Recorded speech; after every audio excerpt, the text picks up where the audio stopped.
Good morning. Good morning. Can you hear me? Working with a new mic this week. Is it working? Thumbs up. I'm hoping you can see me. I'm hoping you can hear me. Want to say good morning to Cindy. Good morning, everybody. Yes. Thank you, Cindy. Oh, when you start switching things up, you just never know what's going to work. Like, for example, I thought maybe you guys were getting tired of looking at um, the dullness of my back wall. So I thought I'd pin up a few projects. Ta-da! So, how's your week been? Anybody getting excited about Applique Getaway? I know I'm already starting to pack things in my head, you know, making sure I remember things that I want to remember, like the extra suitcase, because Applique Getaway is like a buyer's frenzy. You buy all kinds of supplies. Okay, so here we are. We're just starting. Thank you. Cindy likes the back wall. Thank you, Cindy. I appreciate it. I'll switch them out or, make a few changes later. Maybe I'll do something with the coloring of the corkboard. Who knows? And yes, Cindy, you need to start thinking about Applique Getaway because 2 weeks from today, you better be there. Yes. Okay. So here's what I'm thinking for today. You're new to business, haven't really ever done anything like this, not sure where to go, how to start. What do you do about the numbers? So that's what we're going to talk about today. How to keep the numbers. How do you keep your debits and your credits? How do you keep your fixed assets? Try and remember all the, I used to do I used to do accounting like 100 years ago.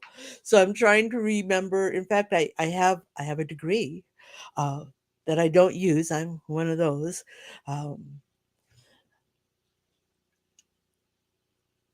Accounting and bookkeeping, it can be I don't know about you, but I get scattered by numbers anymore. So I'm thinking, what way can I communicate this in the simplest terms and still be able to provide information that ultimately your tax person is going to be able to work with? So the easiest way is pen and paper.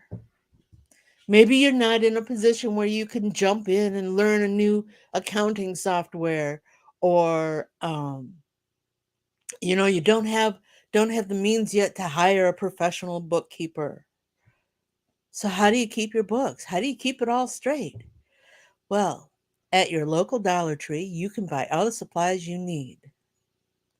And I worked up a spreadsheet for those of you who do uh, understand spreadsheets and how they work. I created an Excel spreadsheet, which can be opened in um, Google. Cindy says she's a pen and pencil person, so this is perfect. Though Cindy's been pretty well established, I'm sure she's got her bookkeeping in place. Um, but anyways, the Excel spreadsheet I created that I will show you um, can be opened in Google. I don't know how many of you are familiar with Google. Google has, if you have a Google account, Google has, and I'm just going there now. Where am I going? I should have had this set up right. Gmail. You go to your Google account.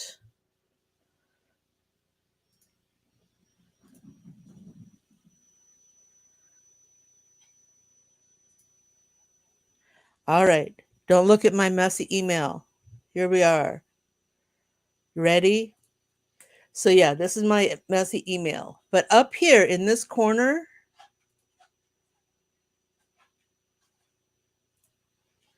if you drop down, you can go to these other features. Sheets is the Google equivalent to Microsoft Excel.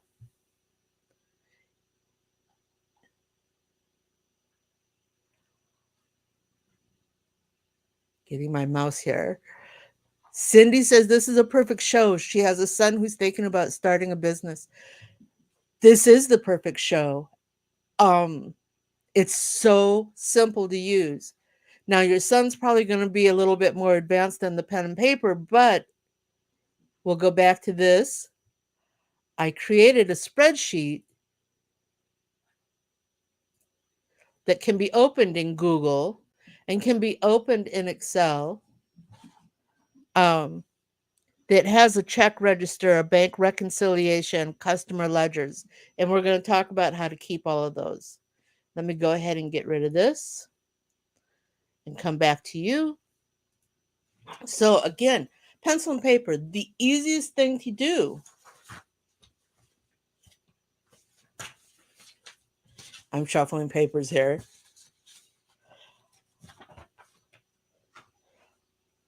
This is all you need. Yep, this is it. Good morning, Letty. This is all you need to get started on your bookkeeping journey. All right. Yes, this is just a notebook. Nothing fancy. Um, I might suggest keeping 2 notebooks or at least a standardized check register and a notebook.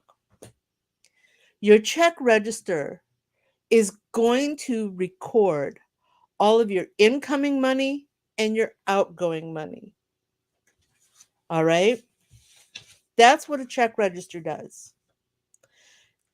Those are your payables, excuse me, receivables and payables. Want to make sure I get that right.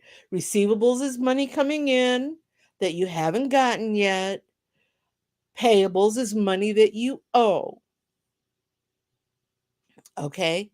When you're first starting out, I want to suggest that you stick as much as possible with a cash basis, that you don't spend anything you don't have cash for. And that's your checkbook is going to help you keep that, your check register. In fact, here, let's show, this is a check register that I developed in the spreadsheet. Now, it can also be printed. Yep, this page can be printed. Let's see if I can make this just a little bit larger for you.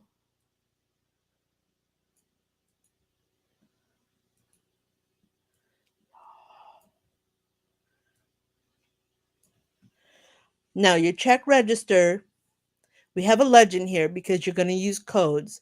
If you're not actually using checks, personally, I don't write checks. I will use the bill pay option at my bank, but I don't write an actual check. But I do use a debit card. I do have automated payments. I do bill pay online, automatic deposits. These are all features that banks have these days. So I'd enter my code and the date, and then I would enter a description of who am I paying? Sorry, first line, who am I paying? I'm paying ABC Electric Company for my electricity. And then I put under here a description of what it is, paying the utility, paying the electric utility. If I'm buying supplies, Joanne Fabrics, fabrics for a project. If I'm buying office supplies, I went to Office Depot and I bought pens, paper, and ink for the printer. I'll jot all of that down. And why is this important? Because when your accountant, when your tax man goes to look at all of these records, he's going to assign them to an expense account, office supplies, um, materials, supplies, uh, building maintenance. If you have to go to Home Depot and you need to get a new, I don't know, what do you buy at Home Depot that you can get?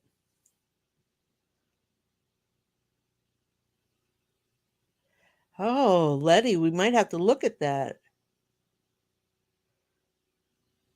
Letty says, and I lost my mouse again. Letty says she bought a smart ledger form for expenses off of Amazon. She likes the format and it lets her use the page by expense type. I just make a page per my deductible type.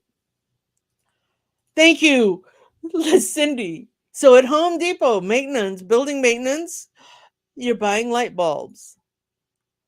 So again, this is just a basic check register. You're going to use the first line for who you paid the money to, and the second line for what you paid the money for. Then, of course, a check is a withdrawal from the account. And then over here, you keep a running balance. Basic checkbook, right?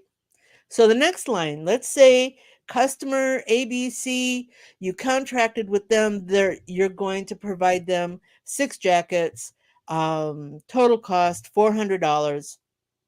So again, you're going to leave the check code blank, but put the date.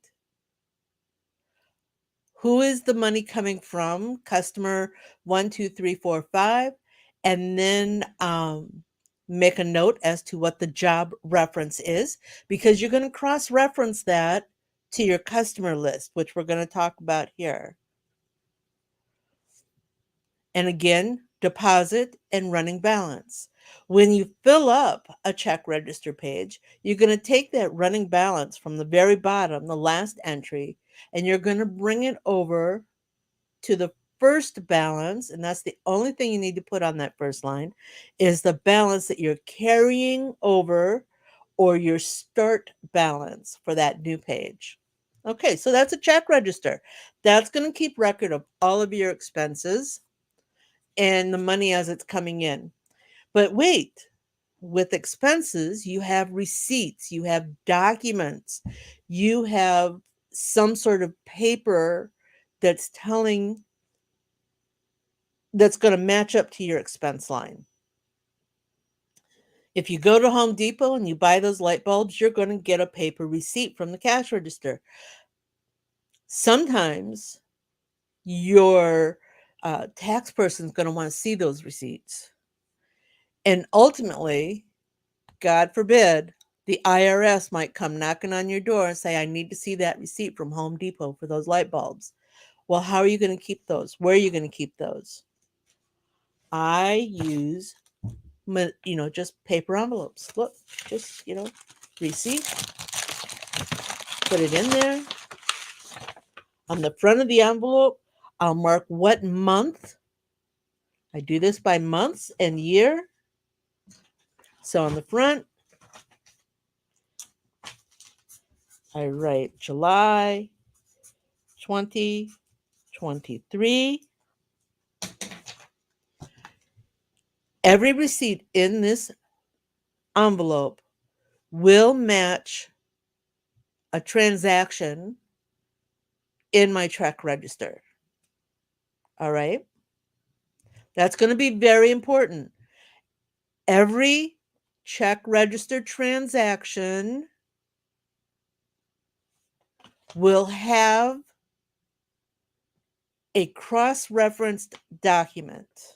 In this case, for payables, for expenses, things that you buy, those receipts are going to go in an envelope.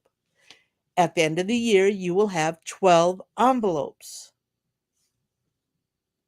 There's one other thing we're going to put in the receipt envelope every month, and that's called a check reconciliation or a bank reconciliation.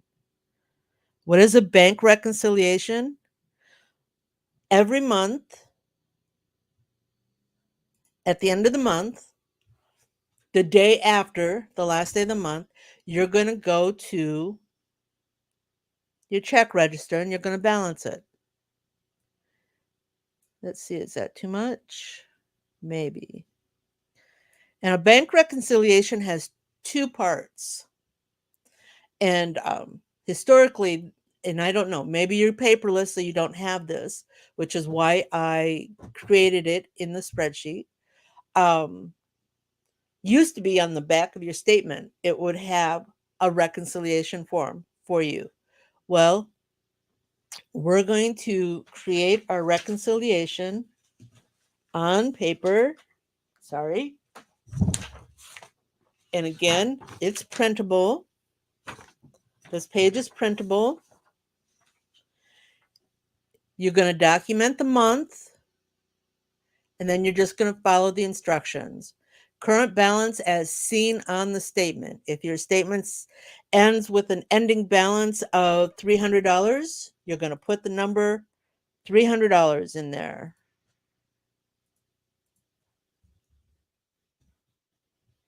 Then it says, after cross-referencing the deposits on the statement to your check register, make a list of the deposits in the register, but not on the statement.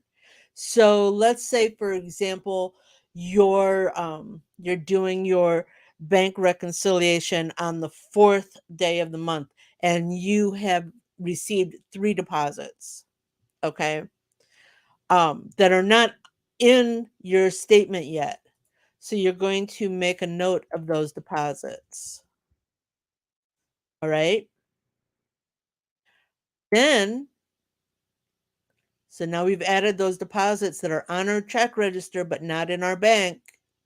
Excuse me, they are in the bank, on the check register, but not on the bank statement.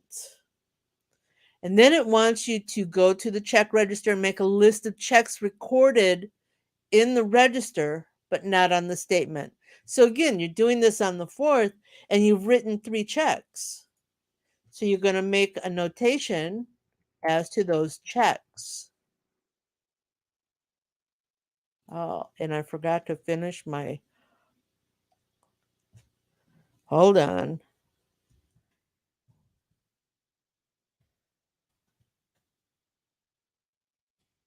Of course, we can manually add this and subtract it. There we go. Okay, so the deposits that are listed in our register but not on our statement brought us to $306. The checks that we've written that are in our register but not on our statement totaled $9. So now we know we have an adjusted balance for our bank balance. This is our actual current balance as of today. It should match our check register. And we go back up here to the next part and we start working with the checkbook. What is your current balance of the checkbook?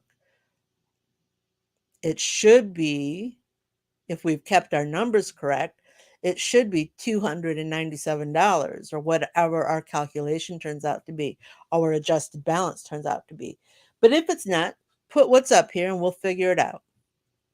Then we cross-reference our deposits on the statement to the check register, and we make a list of deposits that are on the statement but not on the check register. And how does that happen? It happens because we forgot to make a note. We forgot to document something. So we're going to make an adjustment. Here we're going to make our numbers. We forgot one. 298.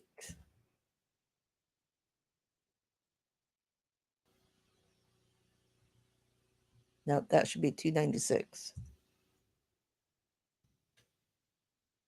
Okay. And then it says, make a list of all the checks found on the check register, but not on the statement. Well, we've done okay with that.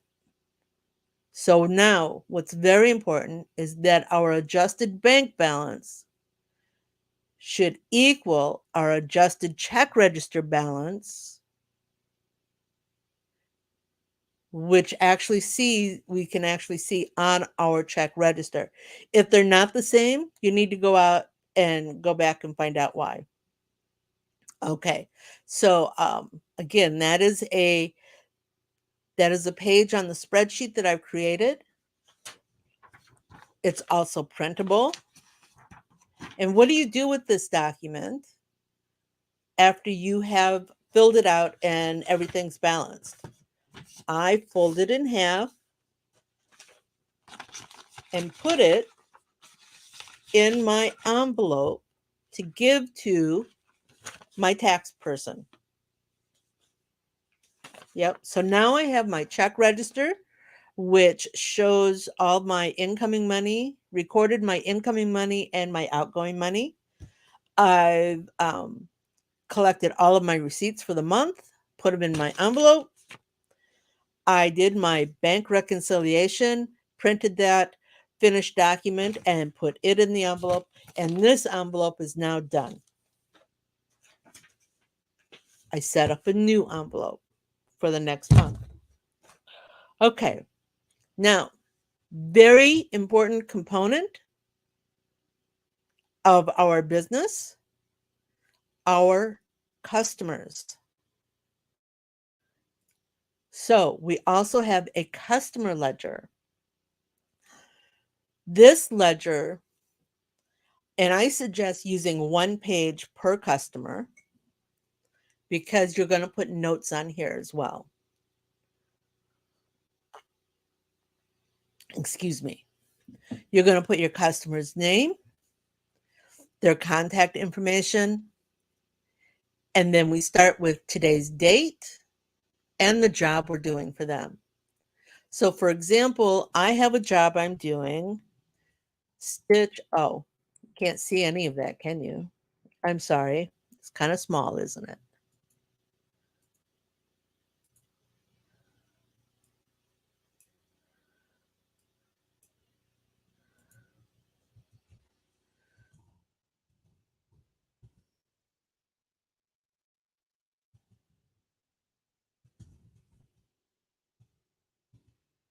So that's what I'm stitching.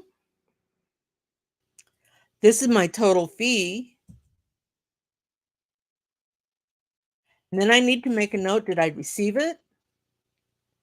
Have I physically received the money? Yes or no? And did I make a point of recording it in the checkbook, in the check register? Yes, I did. Now, also, maybe I need more information than stitch 3 blankets. Okay. Design files in folder 1 gray, 2 white. So I'll use as much of this page as necessary to make the detailed notes of what the job is. Now I can keep this on a customer sheet that I would keep in a folder or a notebook. Or again, I can keep it on the register, on the spreadsheet. If I have more, and let me see if I can move this.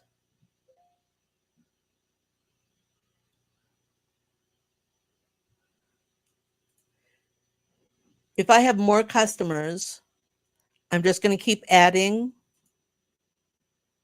pages, one for every customer. I can do a copy and paste of the page so that I can keep adding.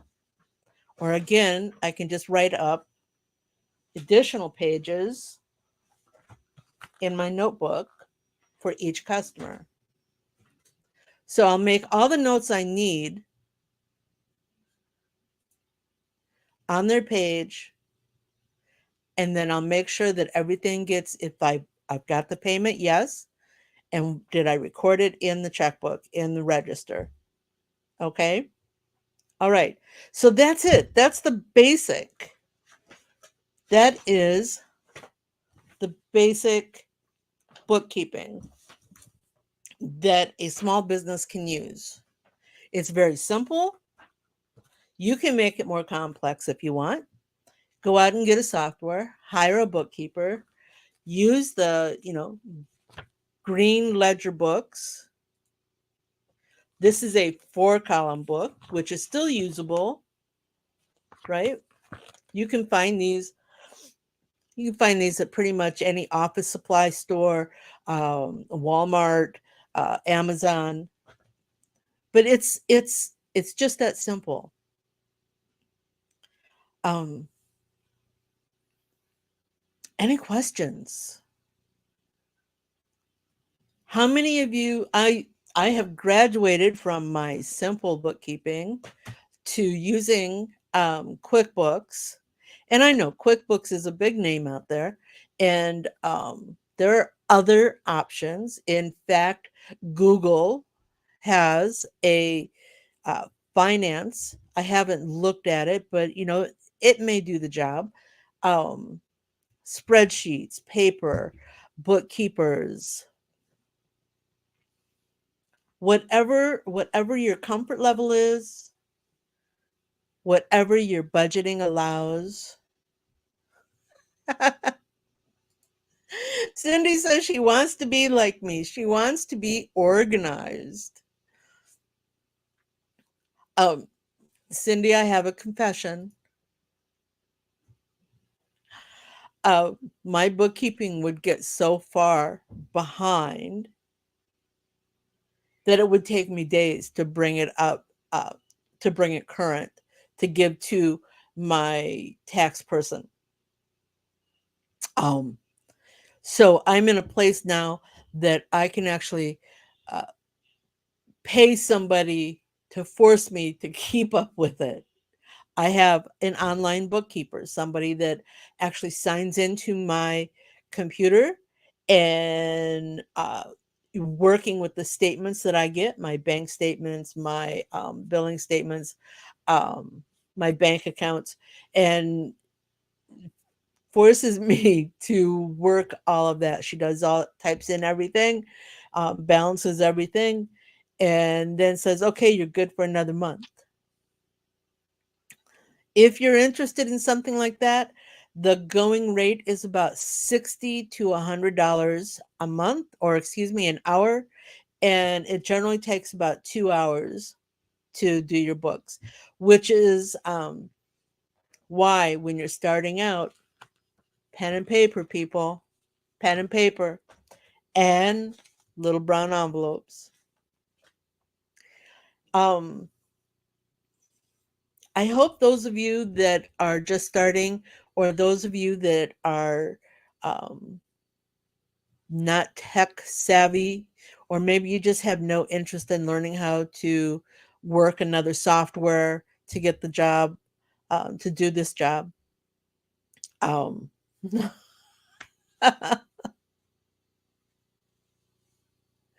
Cindy, I was right there with you. Cindy, let me read this. I throw everything into a big tote and sort through it at the end of the year. I say I'm going to do better every year, and that's been many years.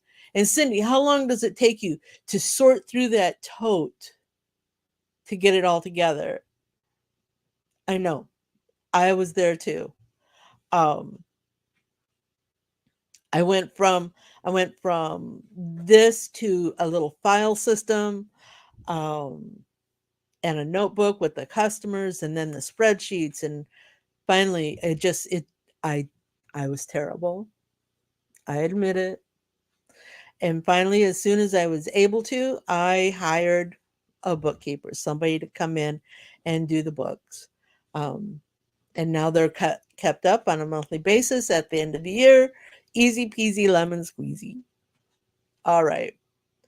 So, if we have no more questions, and I'm just going to pause here. Oh, Bella wants to say hello. Excuse me. Here she is. Letty. Letty says she starts out great, but by July it gets off to the side. What is this, Cindy? A long time. Although it's shorter now since many of my vendors are paperless, so I have my bank statement. Oh yeah. It's it's really it's sorting through all those papers. Hey, Cindy says hello. Look at that. Cindy says hello. Yes, she does. Letty, but at least now I have the invoices through Excel on a form and it feeds to another tab by month. Oh, Cindy, you sound like you are um, an Excel, professional Excel spreadsheet operator. Me, I can do an at sum or an equal plus plus minus plus. No, Bella's not coming to Texas. Bella would love to come to Texas. I would love to bring Bella to Texas, but I had booked my flight and Bella was still she was not vaccinated yet. She's just starting her vaccine rotation. So maybe next year, though she does go with me everywhere around town. So she's very comfortable. She's very comfortable riding.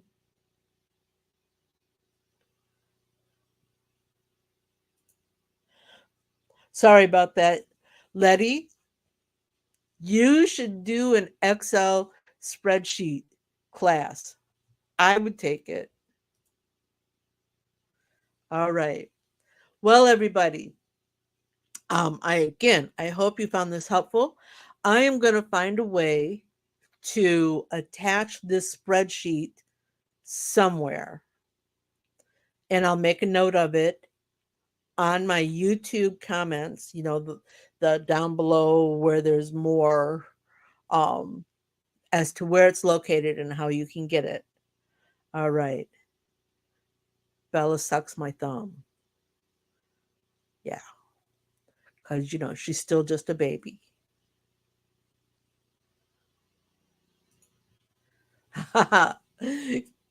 Liddy, that's one of the benefits of having another full-time job. I can do Excel. Oh, that's amazing. Okay. You're welcome, Cindy. We'll see you all next week. And hold on, got one little thing. Oh, um my laptop comes with me when I travel. Thanks, Letty. We'll see you there. We got lots to talk about. Going over here. Wasn't that fun? Do you have more questions? Do you want to learn something new? Join me at quicktostitch.com for coffee and conversation, and we'll talk about it. Embroidery machines, designs, and business. Hope to see you soon. Bye now.